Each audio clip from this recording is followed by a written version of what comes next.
안녕하세요. 오늘 저희가 깊이 파고들 주제는 바로 인공지능, AI입니다.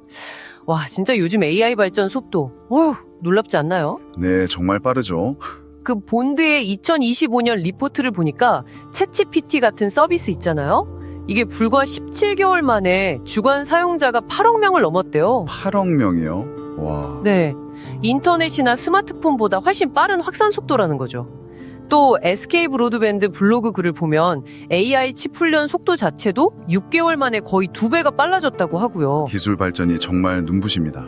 근데 또 다른 한편에서는 AI 연구의 선구자, 제프리 힌튼 교수 같은 분은 AI의 위험성을 경고하면서 회사를 나왔다는 그런 뉴스도 있었잖아요. YTN에서 봤던 것 같은데요. 맞아요. 그런 우려의 목소리도 분명히 있죠. 그래서 오늘은 이 AI가 우리 일자리에 미치는 영향, 이건 한국은행 보고서를 좀 중심으로 보고요. 최신 기술을 동향, 그리고 우리가 뭘 준비해야 할지, 이런 점들을 여러 자료를 바탕으로 한번 자세히 살펴보겠습니다. 좀 복잡할 수 있는데 최대한 쉽게 풀어보죠. 네, 좋습니다. 가장 궁금한 건 역시 이거죠. 내 일자리 괜찮을까? 한국은행 보고서 AI 시대 노동시장 전망과 과제를 보면 이번 AI의 영향은 이전 기술 혁신이랑은 좀 결이 다르다고 하더라고요. 네, 맞습니다. 그 한국은행 보고서에서는 AI 노출 지수라는 개념을 사용했는데요. 아, 노출 지수요? 그게 뭔가요? 네, 쉽게 말하면 특정 직업의 업무들이 지금 AI 기술로 얼마나 대체될 수 있는가, 이걸 점수한 거예요. 근데 여기서 흥미로운 점이 뭐냐면요. 과거 산업용 로봇이나 소프트웨어는 주로 좀 반복적인 육체 노동, 저항력 일자리에 영향을 줬잖아요. 그쵸, 공장 자동화 같은 거요. 네. 근데 AI는 오히려 뭐랄까, 비반복적이고 인지적인 업무, 소위 머리 쓰는 일에 더 큰 영향을 미친다는 분석이에요. 예를 들면 의사, 변호사, 회계사 같은 고학력, 고소득 전문직의 AI 노출 지수가 상당히 높게 나왔습니다. 와, 의사, 변호사요? 네, 보고서에 따르면 우리나라 전체 일자리의 한 12% 정도? 숫자로 따지면 약 341만 개 정도가 AI로 대체될 가능성이 높은 상위 20% 고위험군에 해당한다고 합니다. 341만 개요? 헐, 그럼 이제 흔히 말하는 사자 직업도 안전하지 않다는 얘기네요. 이거 좀 충격인데요? 근데 꼭 그렇게 비관적으로만 볼 건 아닙니다. 이게 대체 가능성만 있는 게 아니라 AI가 일을 보완해줄 가능성도 크거든요. 보안이요? 도와준다는 건가요? 그렇죠.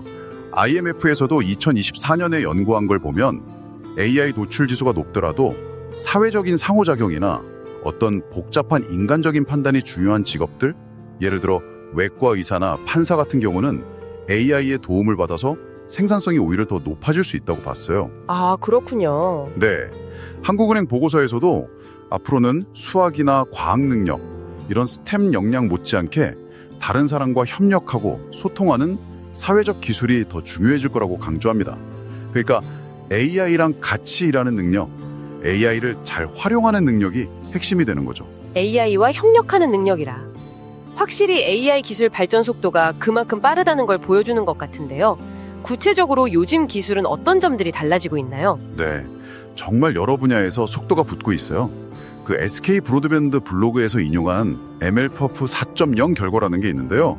이게 AI 모델 훈련 속도를 겨루는 일종의 벤치마크 대회 같은 거거든요. 네네. 여기서 보면 하드웨어 성능 향상도 물론 있지만 소프트웨어 최적화만으로도 학습 속도가 엄청나게 빨라지고 있다는 걸 알 수 있습니다.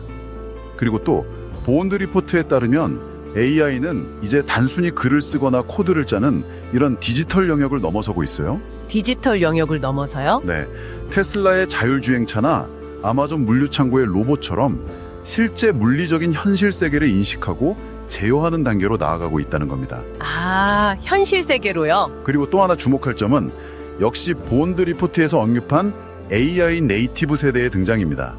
태어날 때부터 AI 스피커나 챗봇을 너무나 당연하게 사용하면서 자란 세대들이죠. 그렇죠. 요즘 아이들은 정말 다르더라고요. 이 세대는 궁금한 게 있으면 검색창에 키워드를 놓는 대신에 AI 챗봇에게 먼저 물어봐요.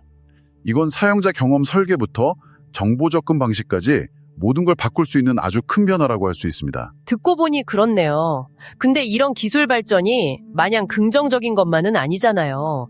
아까 말한 제프리 힌튼 교수의 경고처럼 가짜 정보 확산이라든지 일자리 감소, 심지어는 AI가 통제 불능 상태가 될 수도 있다는 그런 우려도 계속 나오고 있고요. 맞습니다. 최근에 메타가 유럽 사용자 데이터를 AI 학습에 쓰려다가 프라이버시 문제 때문에 결국 출시를 보류했다는 소식도 있었죠. 이것도 SK 브로드밴드 블로그에서 본 것 같아요. 네, 정확히 보셨네요. 그런 윤리적인 문제나 프라이버시 침해 우려 외에도 도전 과제는 많습니다. 본드 리포트를 보면 AI 기업들 간의 기술 경쟁이 워낙 치열하다 보니까 그래서 이걸로 어떻게 돈을 벌 거냐 하는 수익화 모델에 대한 고민도 깊고요. 아, 수익 모델. 네, 그리고 오픈소스 AI 모델들이 막 확산되는 거, 또 중국이 자체적인 AI 생태계를 구축하려는 움직임, 이런 것들도 큰 변수죠. 기술적으로는 또 AI가 만들어낸 합성 데이터만 계속 학습시키면 오히려 모델 성능이 떨어지는 모델 붕괴 현상 같은 문제도 있고요. 모델 붕괴요? 흥미롭네요. 네, 그래서 SK 브로드밴드 블로그 글을 보면 이걸 막기 위해서 다시 사람의 피드백을 활용한다든지 하는 여러 노력이 이루어지고 있다고 합니다. 이야, 정말 복잡하네요. 그럼 우리는 이 변화의 소용돌이 속에서 뭘 어떻게 해야 할까요? 역시 교육의 역할이 중요해 보이는데요. 네, 맞습니다. 한국직업능력연구원 보고서 AI와 인간의 공존을 위한 교육전원에서도 바로 그 점을 강조하고 있어요. 단순히 코딩 기술이나 AI 도구 사용법을 배우는 걸 넘어서야 한다는 거죠. 넘어서서 뭘 해야 할까요? 예를 들면 AI가 내놓은 결과물을 그냥 받아들이는 게 아니라 비판적으로 검토할 수 있는 능력, 또 AI는 하기 어려운 독창적인 아이디어를 떠올리는 창의력, 다른 사람들과 효과적으로 협업하는 능력, 그리고 AI 윤리에 대한 깊은 이해, 이런 기본적인 역량들이 훨씬 더 중요해진다는 겁니다. 아, 그런 역량들이요. 네, 아까 본드 리포트에서 언급된 것처럼 프롬프트 엔지니어 같이 AI에게 질문을 잘 던지고 원하는 결과물을 얻어내는 새로운 직업이 주목받는 것도 다 같은 맥락이에요. 결국은 변화에 잘 적응하고 AI를 유용한 도구로서 잘 활용하는 역량이 핵심인 거죠. 네, 오늘 AI가 가져올 여러 변화에 대해서 다양한 자료를 통해 좀 깊이 살펴봤습니다. 정리해보면 AI는 우리가 예상했던 것과는 좀 다르게 고학력 전문직 일자리에 큰 영향을 줄 수 있고 정말 놀라운 속도로 발전하면서 이제 현실 세계로까지 그 영역을 넓히고 있다는 거. 그렇죠. 동시에 윤리적, 경제적, 기술적인 여러 도전 과제를 안겨주면서 우리에게는 비판적 사고나 협업 능력 같은 새로운 역량을 계속 요구하고 있고요. 네, 그 SK 브로드밴드 블로그에서 소개된 버터플라이라는 앱이 있던데요. 이제는 AI 챗봇들이 그냥 도구가 아니라 사람처럼 소셜미디어에서 공식적으로 활동하는 그런 시대가 열리고 있다는 거죠. 챗봇이 소셜미디어를 한다고요? 네, AI랑 인간이 이렇게 점점 더 뒤섞여 살아가는 세상에서 과연 앞으로 사회적 상호작용이라는 건 뭘 의미하게 될까요?